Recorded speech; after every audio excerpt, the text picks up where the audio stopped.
Now, if you're a real serious college football fan, you understand that the name Beamer Ball comes from really solid special teams play. But is there a reason for the Gamecocks to be potentially concerned about that this next season? I'll discuss that today on the Locked On Gamecocks podcast. Our Locked On Gamecocks, your daily podcast on the South Carolina Gamecocks, part of the Locked On Podcast Network, your team every day.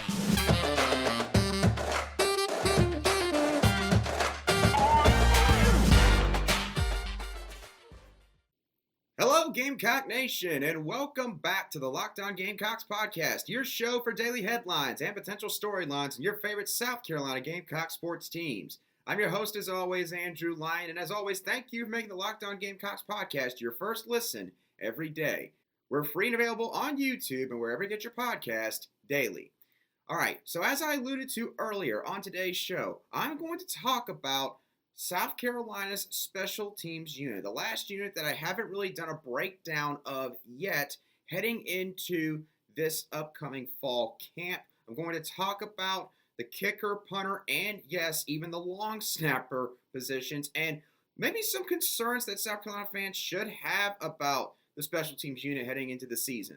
I'm also going to discuss some recruiting updates regarding multiple priority targets, including 4-star offensive tackle Oluwatosin Babalade, 4-star defensive tackle Xavier McLeod, and 3-star athlete Bakari Swain.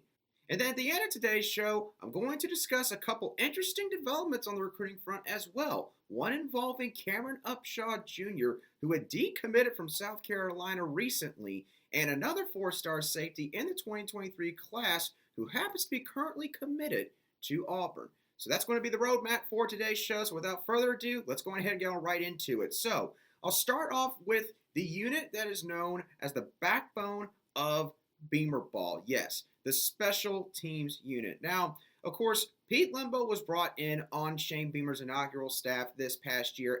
And Pete Lembo is widely regarded as one of the best special team coordinators in the entire country, which is, of course, probably a big reason why Shane Beamer was looking to hire him. And the Gamecocks did really well overall in special teams last year, with Parker White making 16 of his 17 field goal attempts, and I also don't believe he missed a single extra point attempt.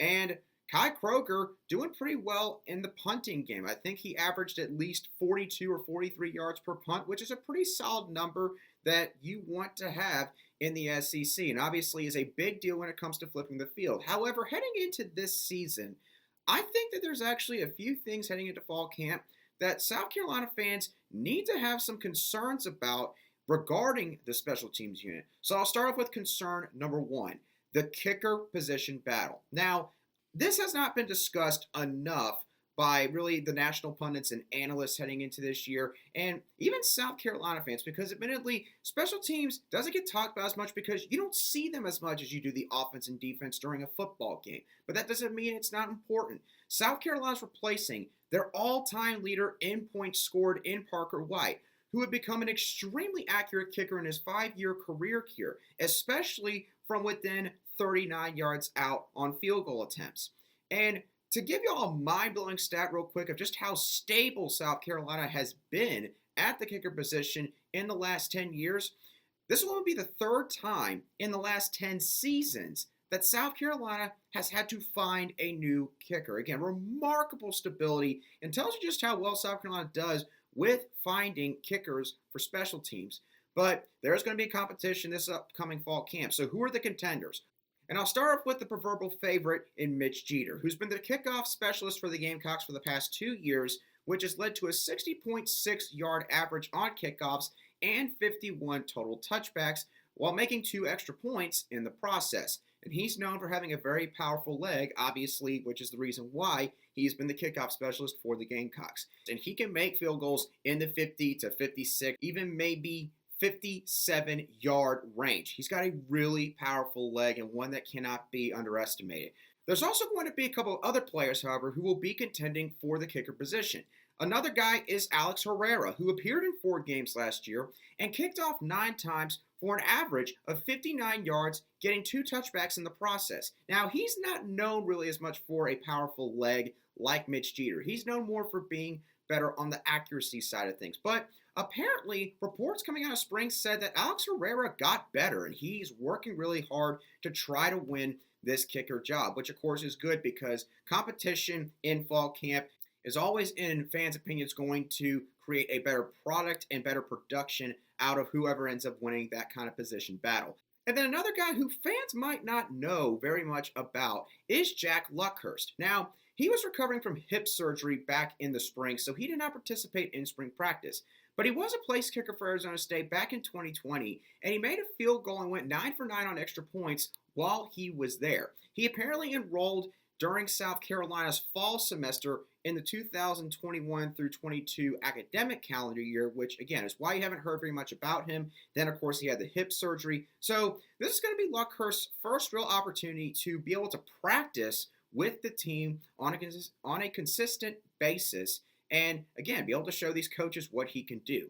Now, the second concern that I have for this special teams unit is we might not know who our punter is going to be in week 1 versus Georgia State. You might be asking yourself, well, Andrew, Kai Kroeger has been the punter for the last 2 years. Why are you saying this? Well, this report has kind of trickled out to some people, but I don't think everybody's heard about this, so I am going to discuss it real quick. According to Hale McGranahan of the Big Spur, the Gamecock affiliate website for 24/7 Sports, Kai Kroeger is going to miss much of preseason camp due to a foot injury he suffered while at home in Illinois.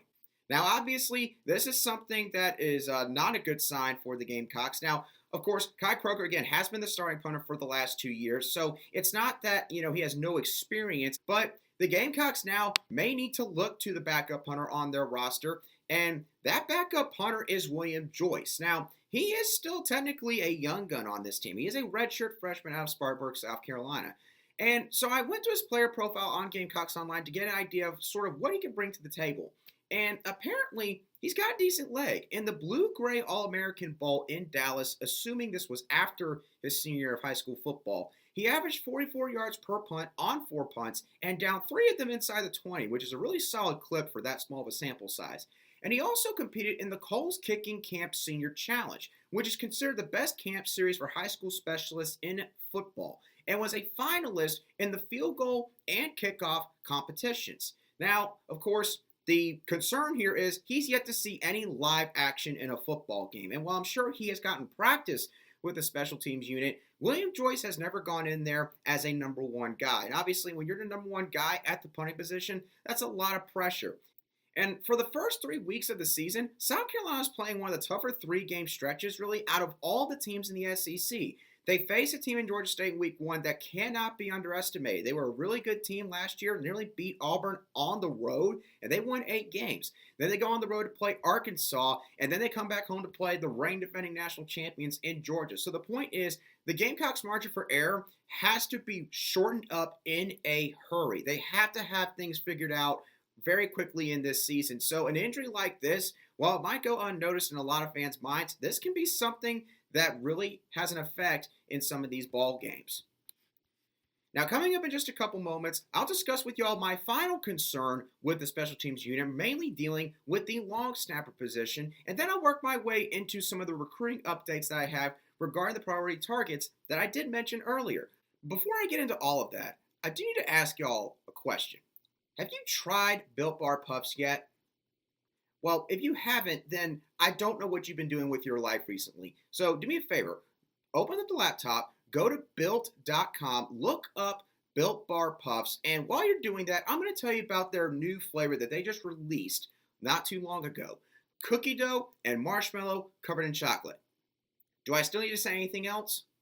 I do? Okay, well then I'll go further. Let me introduce you to the new favorite Built Bar out there, the Cookie Dough Chunk Puff, which has a light and chewy texture, real cookie dough chunks, and of course, as always, it is covered in 100% real chocolate. Plus, it is healthy for you. It's only 160 calories and has a whopping 15 grams of protein in them. It's the perfect treat. I got these bars from Built Bar themselves not too long ago, and I love these things so much that I've already ordered myself another box of the Cookie Dough Chunk Built Puffs, and they're on their way right now as I do this show. So What's great about Built is that all of their bars are also made with collagen protein, which your body does absorb more efficiently, and it provides tons of health benefits. So whether you need a snack after a workout, maybe a late night treat, or if you just want to grab a quick bite to eat, Built is the perfect protein bar, and at the same time, it tastes better than a candy bar. The best of both worlds. So get to Built.com right now to order your box of cookie dough chunk puffs now. And if you're looking to save money because of the trying times we're going through right now, we have you covered there as well. When you go to Built.com, be sure to use the promo code LOCKED15 to get 15% off of your order. That's LOCKED15 for 50% off at Built.com. Be sure to go right now while the offer lasts.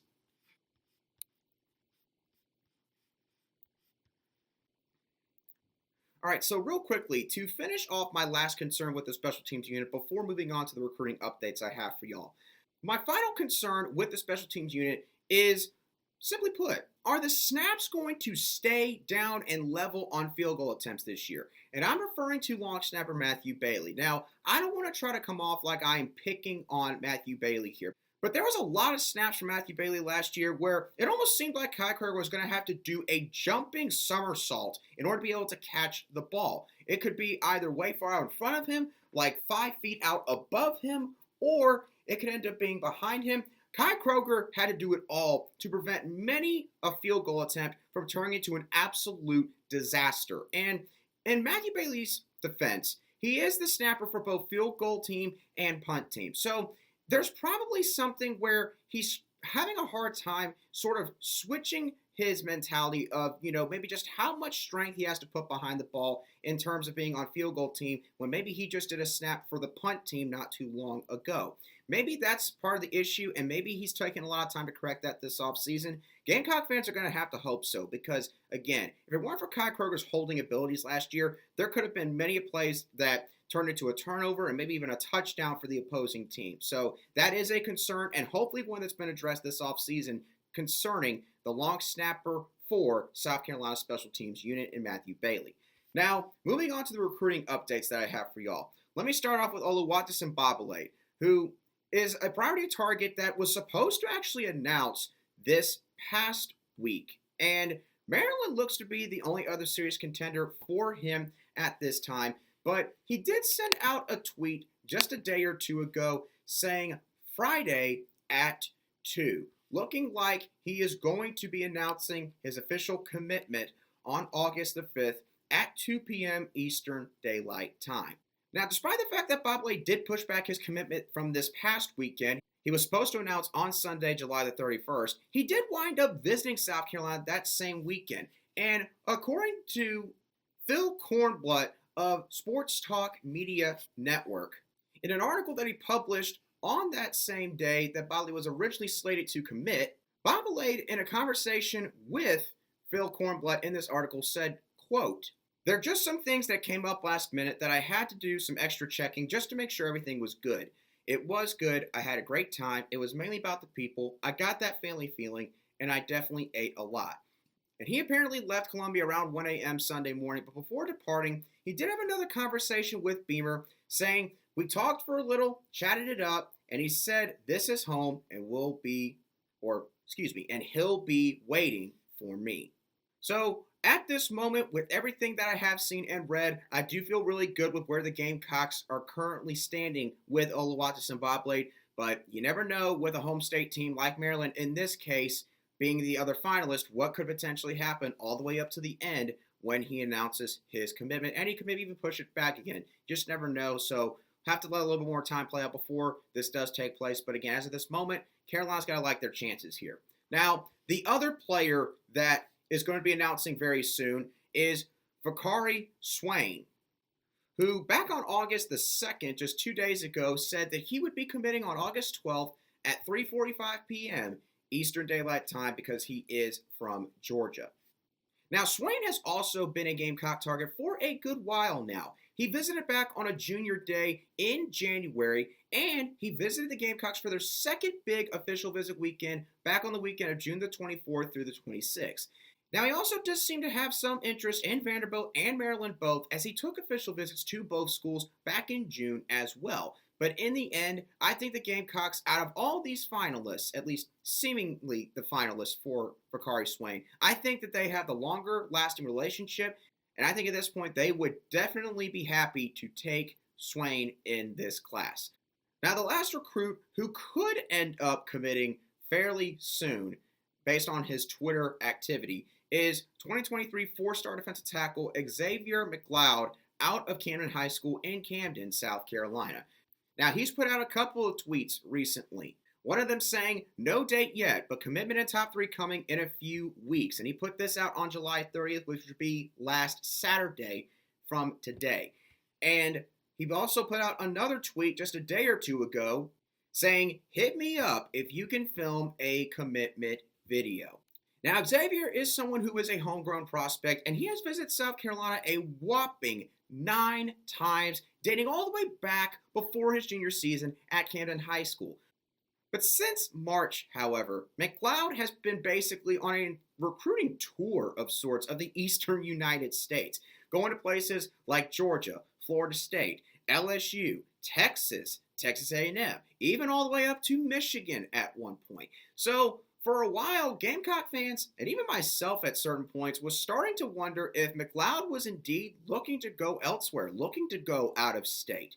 Now, it seems like all these visits were just mainly a way for Xavier to probably enjoy the process more than anything else, which he does, of course, have every right to do so going through this recruitment process. And again, this is the only time he'll really ever get to do something like this. And maybe just to go to some places that he wouldn't be able to otherwise if it maybe weren't for football. So it's obviously a cool thing for Xavier to be able to experience all the things that he has gotten to do. But despite all the out-of-state visits, South Carolina still seems to be the leader at this point. But Georgia is definitely trying to push hard here for Xavier. And I would say they're in second place. They've gotten 7 visits from Xavier throughout this entire process. And if he does decide real soon, which it does seem like he's going to, I think that Carolina has to like their chances here with the 4-star defensive tackle in Xavier McLeod. All right, now for the final segment of today's show, I'm going to discuss a couple of other interesting developments on the side here on South Carolina's recruiting front for the football team. Starting off with Cameron Upshaw Jr. Now, Cameron Upshaw Jr. made a little bit of noise this past Sunday when he announced that he was decommitting from South Carolina. He posted a whole long message on Twitter discussing it, and I talked about this already on the Monday show. So if you missed all that from the Monday show, you can feel free to go back there on my channel and be sure to check that out to catch yourself up. But you can also just stick right here for the next few seconds because apparently Cameron Upshaw Jr. has recommitted to South Carolina. Now, I first saw this from USC Talk on Twitter, so full credit to the guy that runs that Twitter account for breaking this first, at least as far as I could see.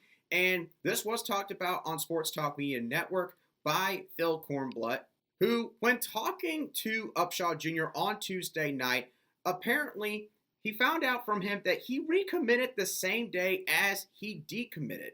And Upshaw in the article would go on to say, quote, "It was really just me realizing how early I could play. I talked to Coach Gray the same day. He was real understanding and told me to take my time with it. When I decided I could play early, he was like, we'll take you back. No coach is going to tell you are going to start as soon as you get there. He was like, if I come in and do what I'm supposed to do, I've got a chance to get on the field early."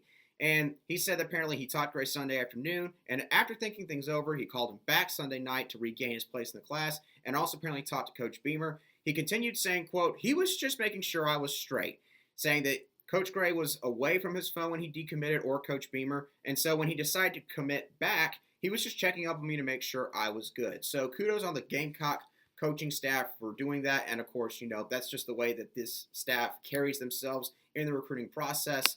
And again, obviously this has been a very odd storyline to follow. I have to admit, in all the years I have followed South Carolina football, I have never seen a situation where a prospect decommitted from South Carolina one day and then literally later that same day also happened to recommit, which probably explains why there was a little bit of a lag in terms of the announcement of him being back in South Carolina's class. But either way, I do think it's cool that we got Cameron Upshaw Jr. back in this class. Cameron Upshaw Jr. does have a decent amount of potential, and again, someone that a lot of other really solid programs like Florida State really wanted. And Florida, I think, has even tried to get their foot in the door with him as well. So it says a lot about Cameron Upshaw considering he's from the state of Florida. So glad to have him back in the 2023 recruiting class. And the last prospect I'm going to talk about real quick is 4-star safety for the 2023 recruiting class, Terence Love. Now, Terence Love tweeted just 3 days ago saying that he had received an offer from the University of South Carolina. If you're watching this on YouTube, here's the tweet right here. Now, when looking at him as a prospect, Terence Love is a very highly rated prospect. He's rated the 252nd best prospect in the country, the 20th best safety in the country, and the 24th best player out of the state of Georgia, according to 24/7 Sports composite rankings. And as you may also notice if you're watching this again on YouTube, he happens to be an Auburn commit. But he's also been offered by other teams like Alabama, Arkansas, Georgia, LSU, and many others as well. Now, according to a Gamecock Central article that was written by Chris Clark, the same day Terence Love announced he was offered by South Carolina, Love said in the article that it was a coin flip, basically, regarding his commitment status to Auburn, and that he plans to use all 5 official visit slots that he has this upcoming fall. Now, this is an exclusive content article, so I'm not going to say anything further, and if you want to read it further, you will need to have it on 3 subscription for the article. But because of this situation and the unique circumstances of him being a current Auburn commit when being offered, I did reach out to Zach Blackerby of Locked On Auburn, does a great job over there covering the Auburn Tigers, to see what his thoughts were regarding Terence Love and his commitment status. And he said that Love has apparently been to Auburn's campus a lot, and he was even a vocal recruiter for the Tigers during their big recruiting weekend basically, just this past weekend. And Zach personally doesn't see Terrence going anywhere else, and apparently Auburn's best recruiter on their staff is recruiting him as well. Now, my final point with this is it does seem like that Auburn obviously isn't going to let Terence Love go without a fight. You wouldn't expect them to. But for South Carolina to offer him at this point in the process, it sounds like this staff really does seem to like him. And, you know, with Auburn's coaching staff and just how much pressure is on Bryan Harsin to perform and deliver solid results this next year, I mean, this coaching staff's job status is in flux. So, you know, if things did go south for Auburn this next year, and maybe say they only win 6 games again, or maybe even they only win 5 games, who knows, 7 games even, Bryan Harsin, this staff, could end up being out of a job. And I'm sure that, you know, as much as Terence Love might love Auburn right now, he and other commitments are probably watching that very closely. Now, I do want to also make a quick disclaimer on this. I don't think that this offer to Terence Love means that South Carolina's coaching staff, Shane Beamer, Torian Gray, Clayton White, all those guys, I don't think this means that they're worried about any of their recruits potentially decommitting from this class. A lot of people went ahead and made assumptions earlier this week that after Cameron Upshaw decommitted and Terence Love got offered, that South Carolina basically had kicked Cameron Upshaw out of the class and were trying to go after a guy like Terence Love, which obviously with everything I've talked about to this point has been proven false. Now, why this is indeed happening, I think that this is a simple case of Shane Beamer and this staff are trying to get someone who they feel like will make the safety position even better. And you got to remember, the NCAA has completely cleared out the 25-man signing class limit that they normally impose on FBS programs because of all the chaos with the transfer portal for at least, I think, the next 2-3 recruiting cycles. So South Carolina can sign more than 25 guys now. Because of this, it offers coaching staffs like Shane Beamer a lot more freedom to just, you know, cast the fishing rod out there and just sort of see, you know, which prospects are going to be willing to, you know, take the bait, or, and, you know, at least in this case, you know, obviously not take the bait, meaning, you know, their pitch, but which ones are going to want to come to South Carolina, which ones might have some interest in at least visiting. And then this staff believes that once they can get their foot in the door with that prospect, then they've got a shot to potentially land him. And that, I think, is the philosophy that they are taking here with 4-star safety Terence Love. Because why not go out there and get a guy like him if you think that's going to make the team better at the end of the day? Again, I think that that's the mentality that this coaching staff's taking. And, you know, hey, I like it. And again, they would be taking him away from another SEC foe, one that maybe we don't play as much, as often right now. but, still be a really solid win on the recruiting trail for Shane Beamer and the South Carolina coaching staff. But we'll just have to see how that one plays out as time passes on. With all that being said, though, that's going to do it for today's show of the Locked On Gamecocks podcast. I hope that y'all thoroughly enjoyed today's show, as always. And what are your thoughts on the special teams unit? Do you have any questions or concerns? Obviously, the kicker position battle will be one to watch.